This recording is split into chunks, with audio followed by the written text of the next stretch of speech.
everybody. Thank you for joining us here today. I'm Fabiana Bacchini, Executive Director of the Canadian Premature Babies Foundation. CPBF is a charitable organization, and our mission is to support and educate families of premature babies.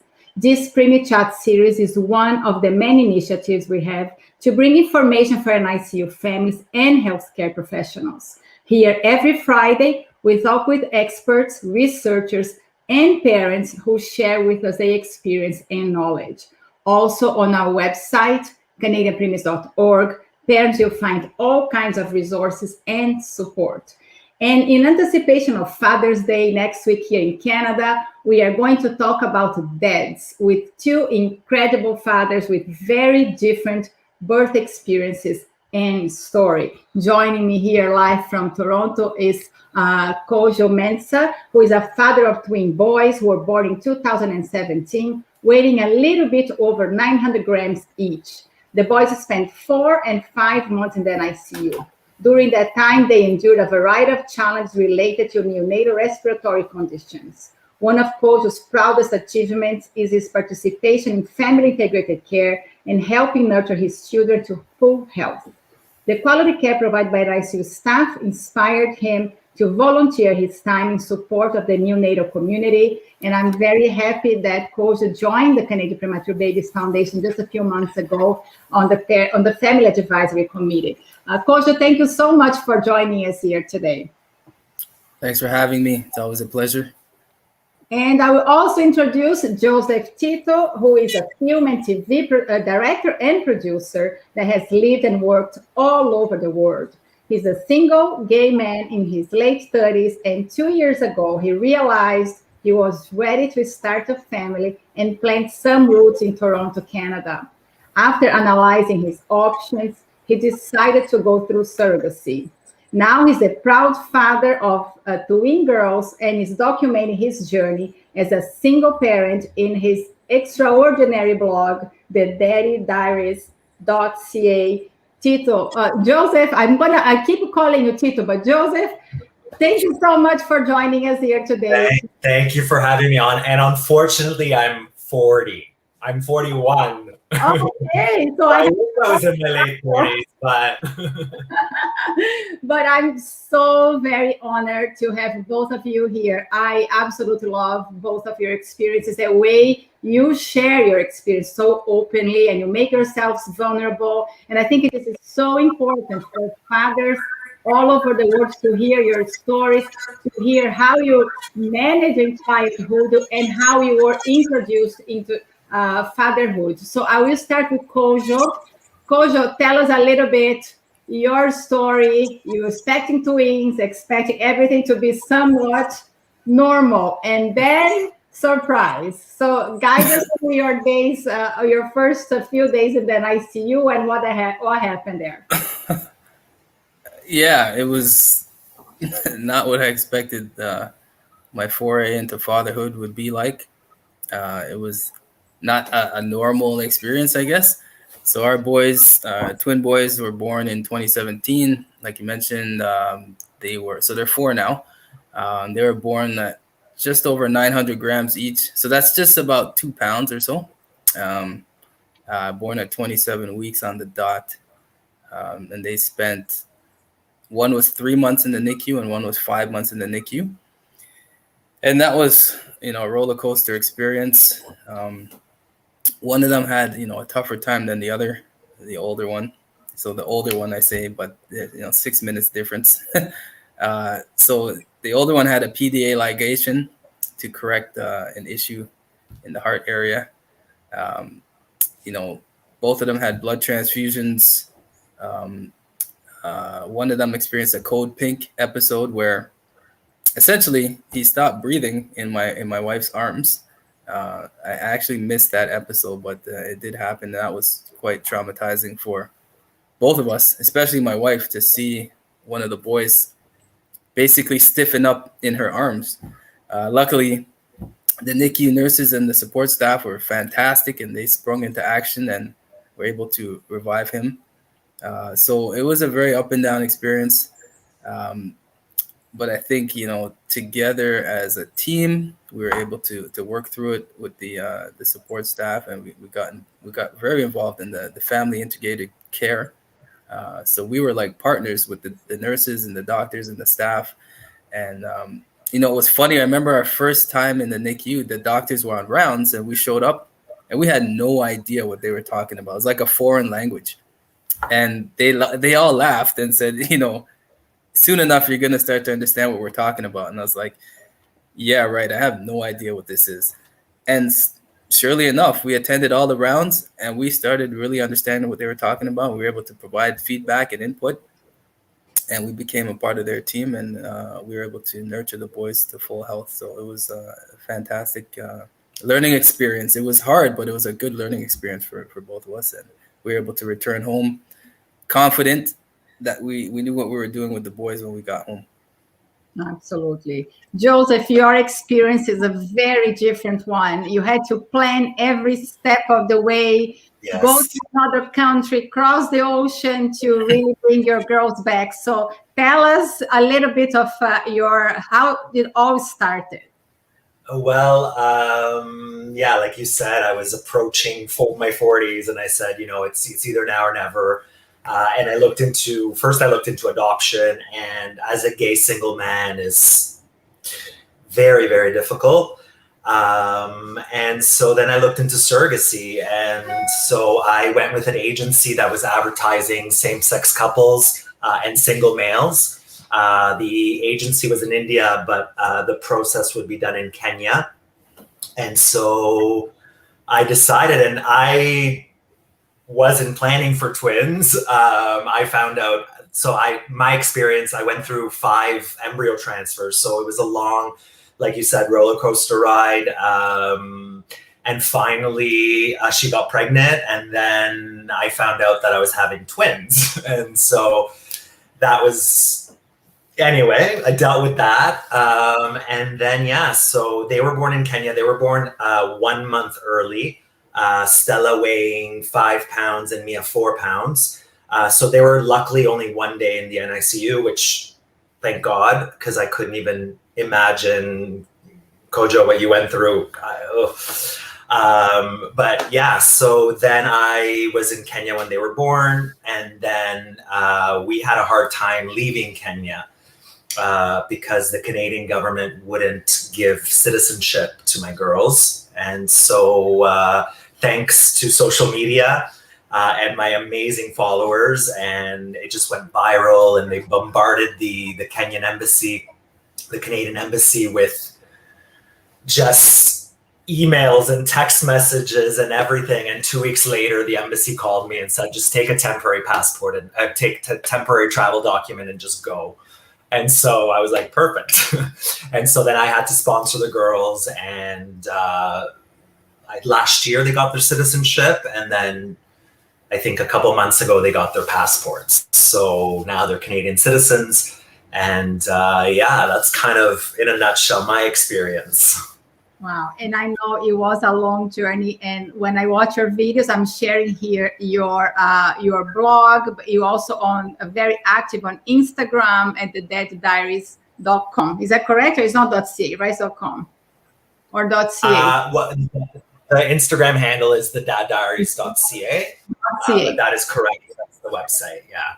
And I love the way you share your story, your vulnerability. I cry watching your videos. I laugh at so many other stories of you and fatherhood. But I really want to talk a little bit about emotions, because we kind of forget that the fathers also have a lot of emotions to unpack, especially the early days of fatherhood. Your life changed overnight. So Kojo, you end up in the NICU. What are your first feelings when you saw your tiny babies? I know exactly what 900 looks like, because my twins were also 900 grams, very small. And I was terrified. But for you as a father, what were your first feelings and emotions, and how did you deal with them? Yeah, it is super emotional because it's the unknown. There's so much uncertainty. And when we first saw the boys, we couldn't see them right away. So they were born. I saw them. My wife didn't see them. I saw them, and then they just, showed me very quickly, and then took them away to the NICU, and we got to see them the following morning. They were born in the middle of the night. And the first sight of them, my heart just dropped, right? Because it's a feeling of helplessness. They're in the isolette. You can't touch them. They're hooked up to all these wires. Their little chest is heaving up and down, right? Just, working so hard to breathe. And you can't do anything.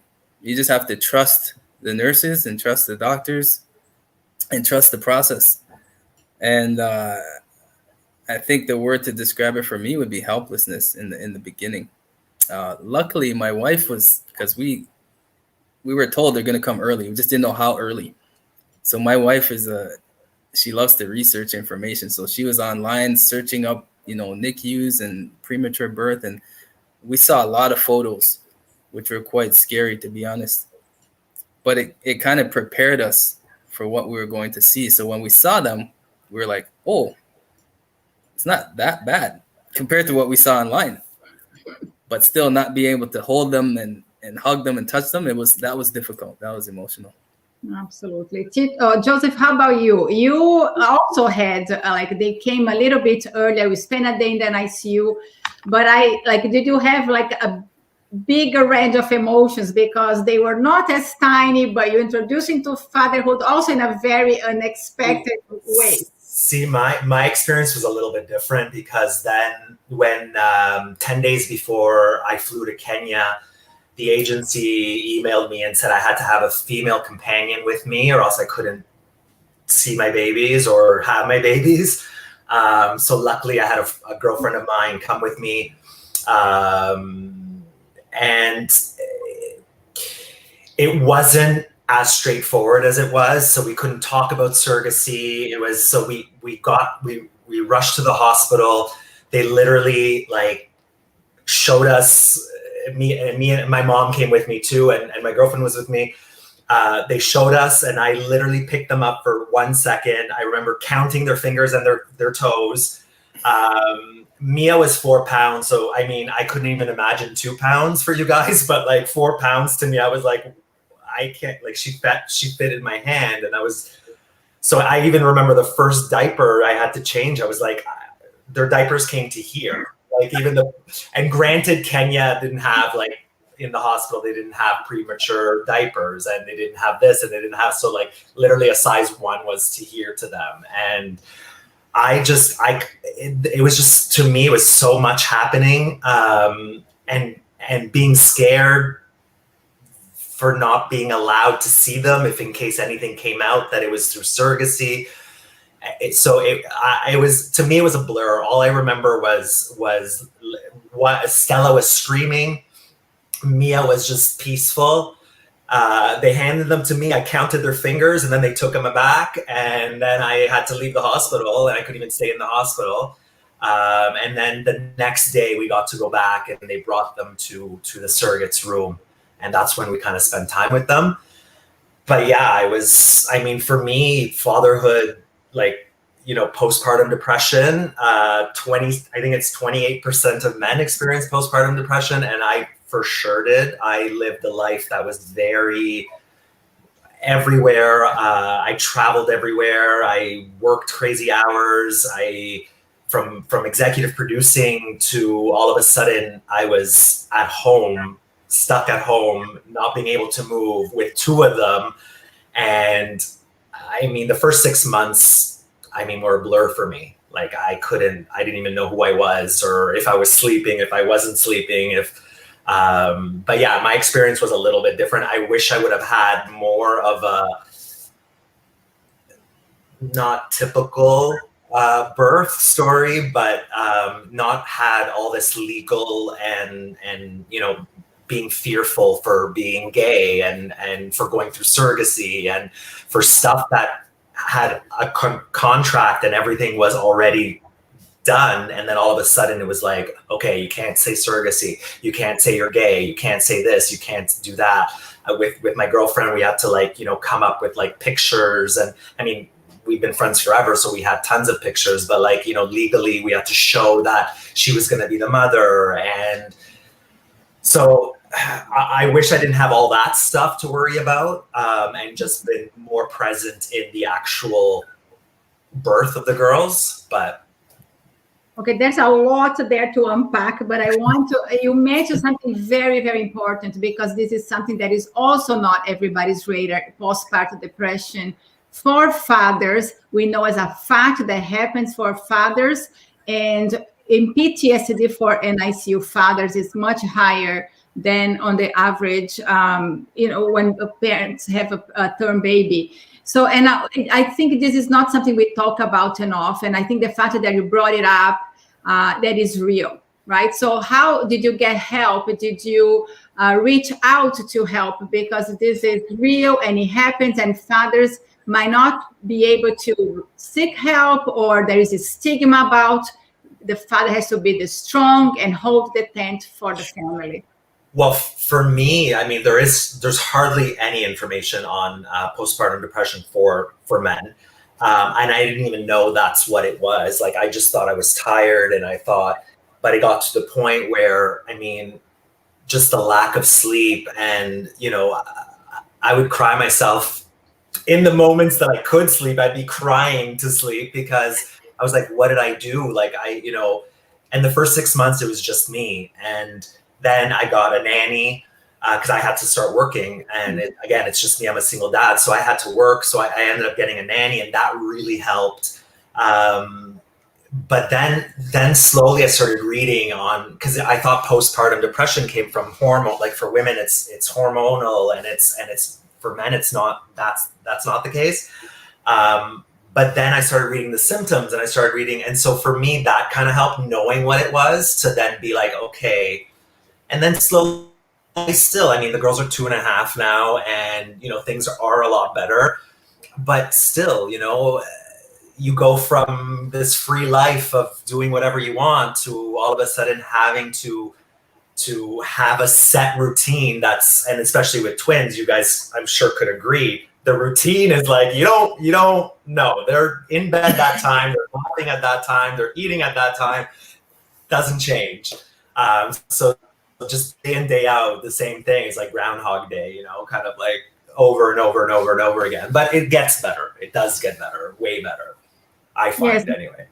You have a quote on your Instagram that I carry everything on my shoulders, and sometimes all I want is to be carried.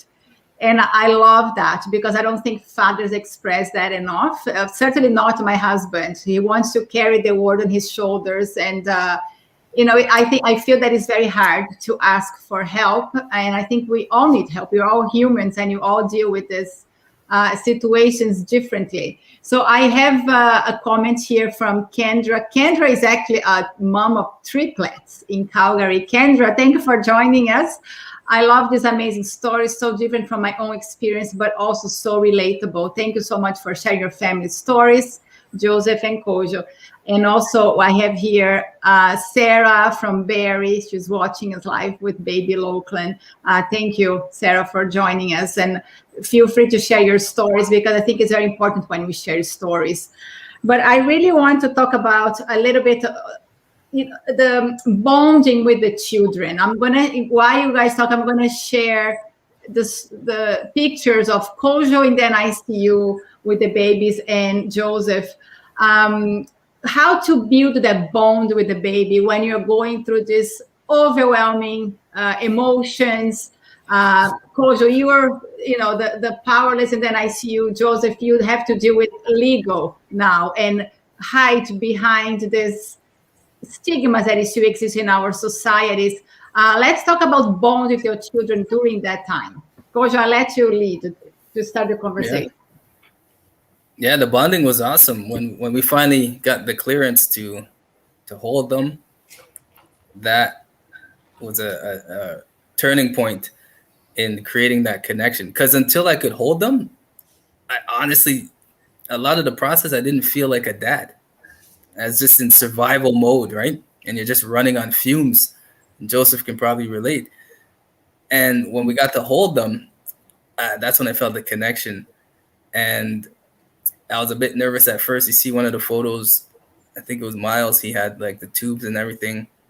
And And I didn't know what to do. I was like, how do I hold this little person? He's so delicate. And they said, don't worry, just put him on your chest and he's going to follow your rhythm. He's going to follow your breathing. You're going to see he's going to calm down, because he was pretty hyper at the time. And I put him on my chest, and he did. He started following the rhythm of my breathing. It was an awesome experience. And then as they started to grow, they said, right from the beginning, actually, they said, talk to them, sing to them. They're going to recognize that you're daddy. Trust us. And I was like, are you kidding? How can they even hear me through that isolate? Like, they don't know what's going on. They said, believe me, talk to them, sing to them. So every single day, we were there for like 10, 12 hours a day. We'd get there at like 8 a.m., leave at maybe 8, 9 p.m. And, I'd regularly sing to them, talk to them, say their name. And then over time, they actually started responding to my voice. And they're like, see, they know daddy's voice. And that bonding was super cool to experience. And then, Joseph talked about changing the diapers and the first time doing that. And that's kind of nerve-wracking too. You don't want to do the wrong thing. So it was a really cool experience to go through the bonding. And I just tried to learn and absorb as much as I could through the whole process. Okay. Tito, I have these beautiful pictures of you doing kangaroo care. Is still in Kenya. Talk to us about this. So yeah, I talk about surrogacy a lot to a lot of people and help them through the thing. The fact that my surrogate was in Kenya was extremely difficult for me because I didn't have that bonding. So babies hear even when they're inside the tummy, right? So I sent recordings of my voice and singing, which was horrible. I told my surrogate, I said, I'm sorry, but can you just play it for the girls? And I remember actually the first time I met the surrogate, so it was about 10 days before the girls were born. And so she came in, and I remember I was like, can I touch you? Because again, Kenya is very Muslim. So I wasn't sure if I was allowed to touch her. So she's like, yeah. So as soon as I touched the belly, I remember they started kicking, and I was talking to them, and they were just kicking. And she was like, I don't know why they're kicking this much. They usually only kick when they're hungry, but I ate, so I don't know. But so that was kind of weird for me. Weird in a good way. It was like, wow, they sensed an energy, I guess, that I was there. If you believe in that, I don't know.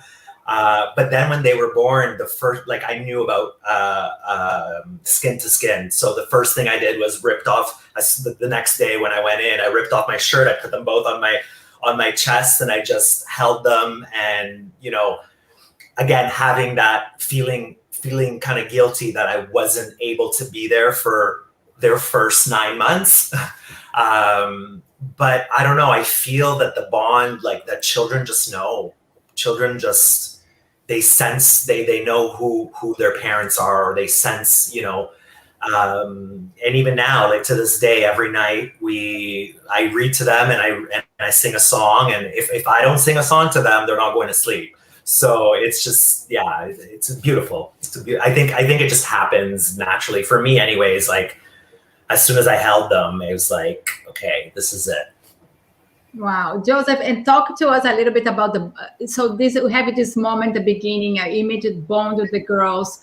Moving forward, do you think that moment was so important to you to build that bond for life? Because I follow you and I see an incredible dad that you are, and you still have questions from time to time, if there is a mother figure missing in your life. But the love that I feel have for your girls is so intense. Yeah, well, the thing is, I do, the girls are still small. So, now they're starting to say, or they're watching cartoons where there's the nuclear family, which is the mom, the dad, the big sister, the big brother, and the baby. Every cartoon has this family dynamic. And so now they're like, oh, mommy or mom. And so they're still small. So yeah, I do.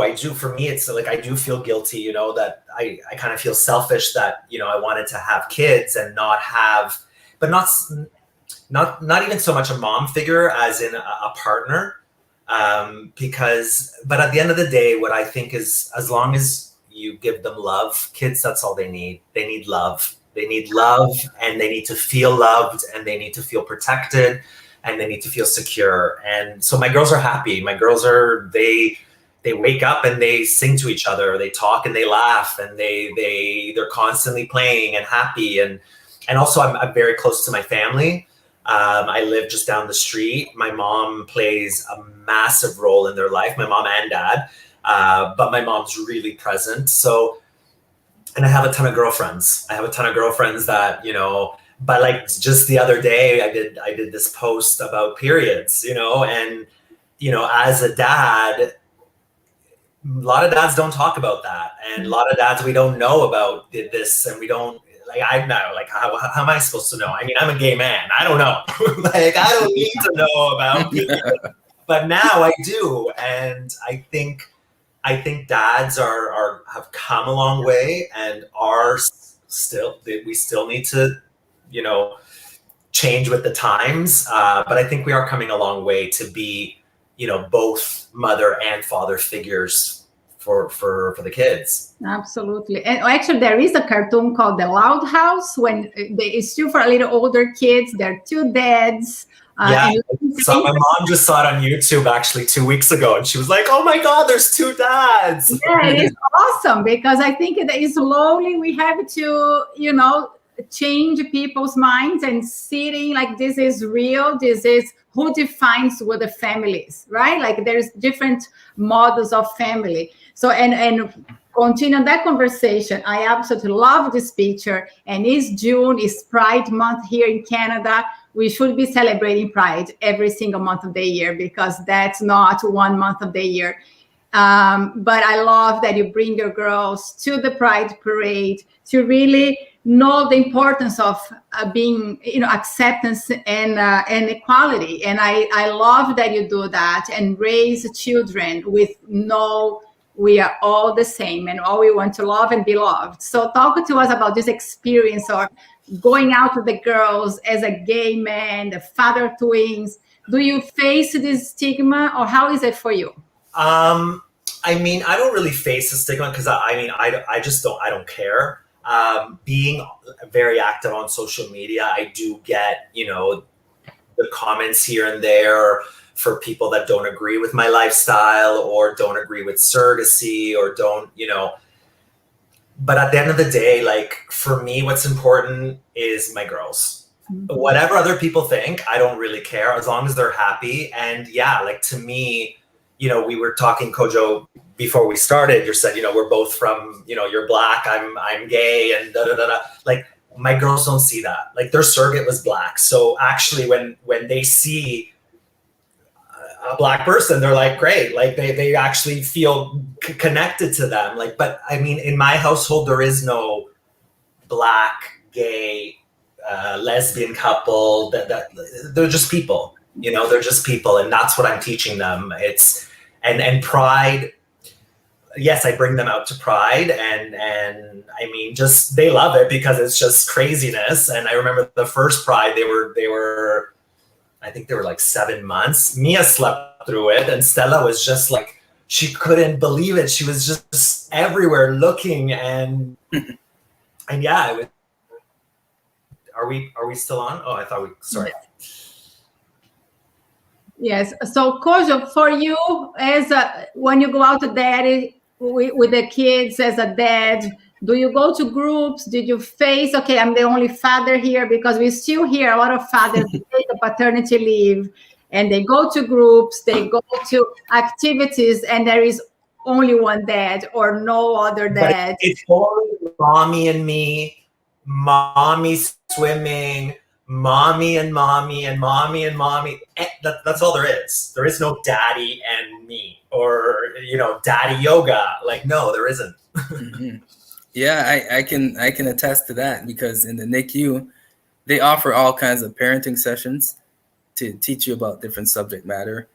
And my wife and I made a conscious decision, like, we're going to go to all these sessions, because we wanted to learn. We were like sponges. We wanted to learn as much as possible.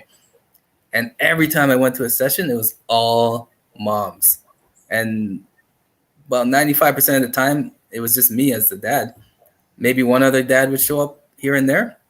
So I felt kind of excluded there. And the topic of conversation was always geared towards the moms. So I'm kind of, literally the odd man out. And I'm just inserting myself in there. And I know I did what I needed to do. I learned what I wanted to learn. But it doesn't give you a sense of belonging. I think that might be an area of improvement in general, right? Is to welcome the dads, make them feel like they belong and they have something to contribute. Because when you face that day in, day out, like, oh, you don't really belong here, then you start to question, like, am I doing the right things? Am I fit to be a dad, and so forth. And I remember actually when my boys were out of NICU, when they're a bit older, I picked them up from daycare, and then I took them to the grocery store on my own. And I'm like, yeah, I can do this. And I met a mom of another kid in their class. And she's like, oh, wow, you're out here by yourself with both of them? You're brave. And I was like, well, what kind of comment is that? I'm their dad. Do you know what I've been through with them in NICU? This is a breeze, taking them to the grocery store. So you face those comments here and there, but you just, Joseph can probably attest, you just water off your back and you just keep going. See, but the problem is, I don't think it's us that are doing stuff. Like, for example, even on Instagram, I have about 36,000 followers. So I put one a couple weeks ago. Because I was talking to a lady in daycare, that she's like, yeah, I can't believe it. Like, my husband has never even changed a diaper.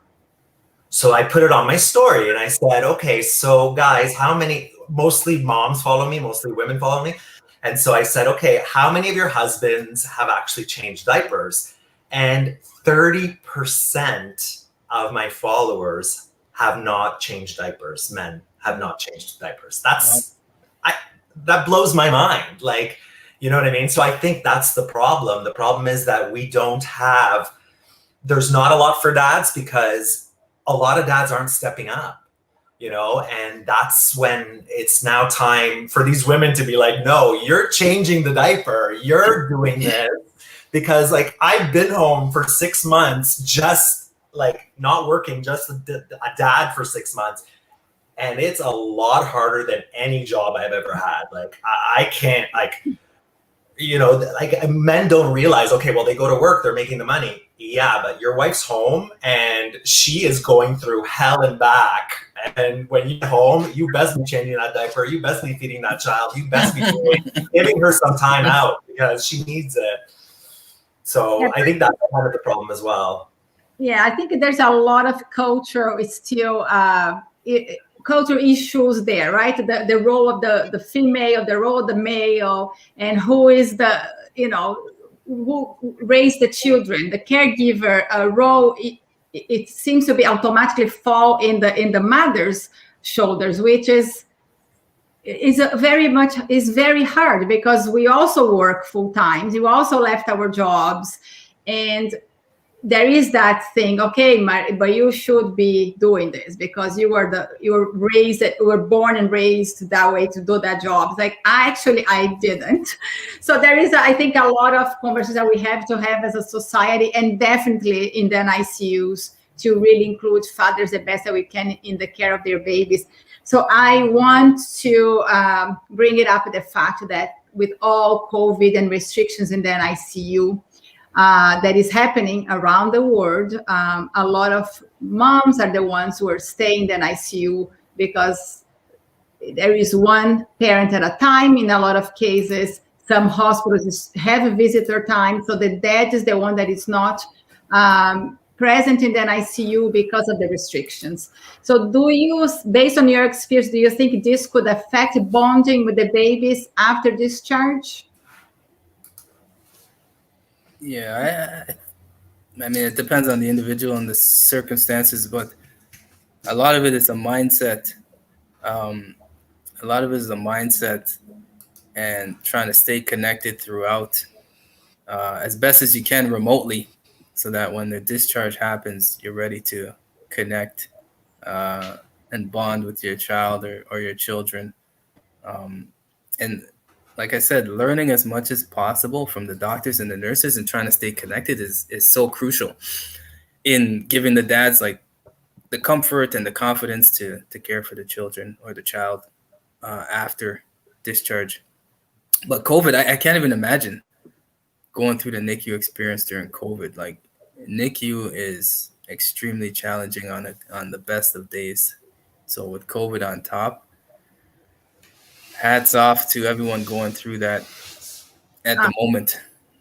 So, Joseph, can you hear us? I think you had a little bit of Now a I'm connection. here. Now I can hear you. Yes. Okay. Sorry, it's cutting in and out. I know sometimes the Wi-Fi, that happens. It's okay.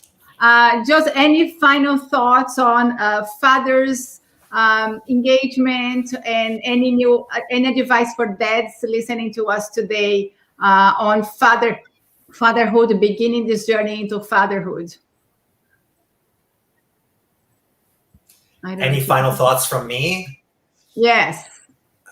I would just say, just know that nothing lasts forever. So no matter how hard it gets, it's just a moment, and they will sleep. They will go to the bathroom. They will get potty trained. They will start speaking. They will walk. They will. Just be patient and just know that nothing is forever. Absolutely. I'm going to share here your Instagram account as well, because it is such a great account that you give so many good information there. Let me see. Oh, it's .ca, right? You mentioned .ca. I'm just typing here. And I'm going to add here to our live so people can follow you. I love the way you share your journey, and I think there's a lot of great conversations happening there that we can absolutely end the stigma around fatherhood, gay dads. No matter how you bring the children to this world, as long as you have love, everything is absolutely fantastic. And I'm so grateful, Joseph, that you share your journey so openly. Because I think we need more of Joseph Tito in the world that really help us to look into our own perspectives, our values, and see what is really important. And I think you have it all. And thank you so much for joining us here today. I don't know if you can hear us. Maybe he cut off. You're cutting in and out. There you are. Now I hear you. Okay, I just thank you for sharing your story so openly with all of us. Thank you guys so much for having me on. It was great meeting you, Kojo, and Likewise. We now have to share experiences. Your kids are 4, mine are 2, so I need your help. Yeah, I'll be looking to your account for some resources and information. I love to keep learning, and it looks like you have quite a bit of experience, even though they're only 2. So I'll be looking to you for some information. I have sure. no experience. I literally try as I go. I make mistakes as I go, and the girls are resilient and they bounce right back. So it's good. It's good for the dads to hear you say that. You know, it's okay to make mistakes. It's okay to be vulnerable and feel all your feelings. Right, like you said, you experienced, I think, the postpartum issue. Yeah, and I don't think you realized what it was at the time, but you dug deeper and it sounds like you felt it and you addressed it. So all the dads listening, don't shy away from those feelings and, pay attention and try to address whatever it is and get help if you need help, right? Absolutely. So thank you, both of you. I hope you have a wonderful weekend and happy Father's Day on the weekend after. So thank you both. Thank you. Thank you. Bye. Stay well. And for all of you watching us at home, on the hospital, on our Facebook or YouTube channel, thank you for joining us here today. The video of today's session and all the videos from our live sessions are available on the CPBF website, which is right here, thecanadianpremies.org. I also want to thank our sponsors, AbbVie and Water Wipes, for their ongoing support to our education sessions. And we are a charitable organization, and we believe that through education and support, we can empower families, ensuring they're ready to care for their babies. Visit our website, consider making a donation, Together, we can create a brighter future for all our families. So I see you again next Friday, 1 p.m. Eastern Time. Thank you and stay well.